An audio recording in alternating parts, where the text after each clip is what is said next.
Ito po ang masarap na salad mga B. Ito po ang masarap at healthy na pasta. At syempre ito naman ang kanin. Ito naman ang vegetables. Ito naman ang fish. At ito naman ang chicken. Hala, hoy. Unang-una, madaling araw po ang call time natin mga B. Kaya maaga tayo umalis ng ating boarding house. Lakad po ako mga B papunta sa terminal po ng Carousel. Dumaan tayo sa Mega Mall mga B. At dumaan tayo sa bus terminal na mga papuntang Batangas. Ayan po, kitang-kita po, mga sarado pa po ang mga food kiosk. At napadaan tayo sa isang sikat na call center company dito sa Maynila. Hala, oy, ayan na po. Abutan na po natin ang footbridge papunta po sa Carousel Bus Station. Yes, lakad po tayo, paakyat sa footbridge na yan mga B. Yung elevator po, hindi po siya gumagana sa mga oras na ito. Hala, oy. At yan po, makikita nyo po ang footbridge na bagong-bago na nagko-connect sa Mega Mall at saka sa EDSA Carousel ng Show Boulevard. Yes, pababa naman po tayo mga B. At samahan nyo lang ako sa madaling araw nito na racket natin mga B. Hala, oy. Siyempre, madaling araw yan. Kita mo naman, alas 3:28 po ng madaling araw. Kaya ganun kaaga ang ating call time for today para maaga ang blessings.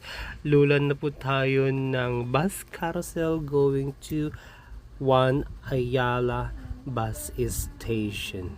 Kaya tayin nyo lamang mga B kung saan tayo papunta, kung saan tayo dalhin ang ating mga paala. Oy, syempre pagbaba sa Juan Ayala, lakad pa ulit tayo hanggang makarating tayo sa isang convenience store. Dahil nagutom sa kakalakad, kumain muna, napadaan muna sa isang binibili kong kainan. Hala, oy.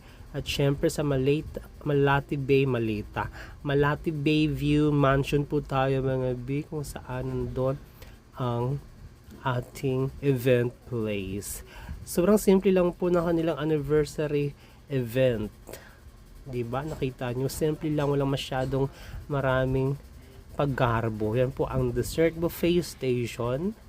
At syempre yan po ang main buffet station.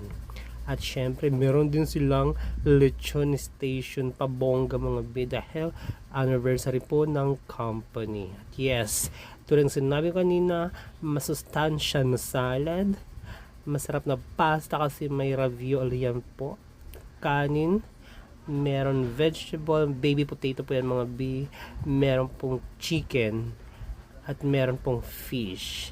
So ayan, meron din silang fresh fruits at saka yung cake.